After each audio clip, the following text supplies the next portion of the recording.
అందరికీ నమస్కారం. చంద్రబాబుకి ఘోర విషాదం. గుండెపోటుతో నేత కన్నుమూత. ఈ విషయాలను తెలుసుకోవాలంటే కనుక వీడియో మీరు కంప్లీట్గా చూడండి. అప్పుడు మీకు కంప్లీట్ ఇన్ఫర్మేషన్ ఏంటో అర్థమవుతుంది. అదేవిధంగా చాలామంది వీడియో చూస్తున్నారు కానీ సబ్స్క్రైబ్ చేసుకోవడం మాత్రం మర్చిపోతున్నారు. దయచేసి సబ్స్క్రైబ్ చేసుకోండి. సబ్స్క్రైబ్ చేసుకోవడం వల్ల నేను చేసే ప్రతి ఒక్క అప్డేట్ మీరు ముందుగానే పొందగలుగుతారు. అదేవిధంగా చాలామంది లైక్ చేయడం మర్చిపోతున్నారు. దయచేసి లైక్ చేయండి. లైక్ చేయడం వల్ల ఈ ఇన్ఫర్మేషన్ మనం చాలామందికి రీచ్ చేయడం అవుతాం. ఇక లేట్ చేయకుండా వీడియోకి వెళ్ళిపోదాం.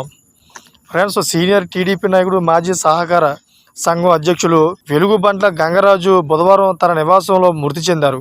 అయితే గంగరాజు ఉదయం యథావిధిగా వాకింగ్ పూర్తి చేసుకున్న అనంతరం తన ఇంటి ఆవరణలో కుప్పకూలిపోయి మృతి చెందారు.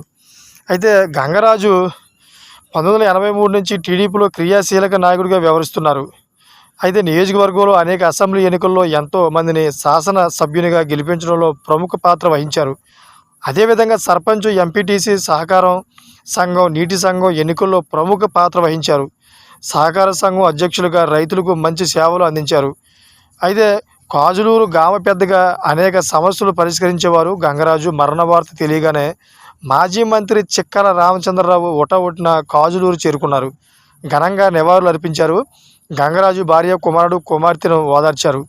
అయితే శాసన మండలి సభ్యులు తోట తిరుమూర్తులు, రాజ్యసభ సభ్యులు పిల్లి సుభాష్ చంద్రబోస్, కార్మిక శాఖ మంత్రి వాసంశెట్టి వీళ్ళందరూ కూడా వచ్చి భౌతికానికి అయితే సంతాపం తెలియజేయడం జరిగింది. చూసారా friends, latest updates channel subscribe చేసుకోండి. Thank for watching friends.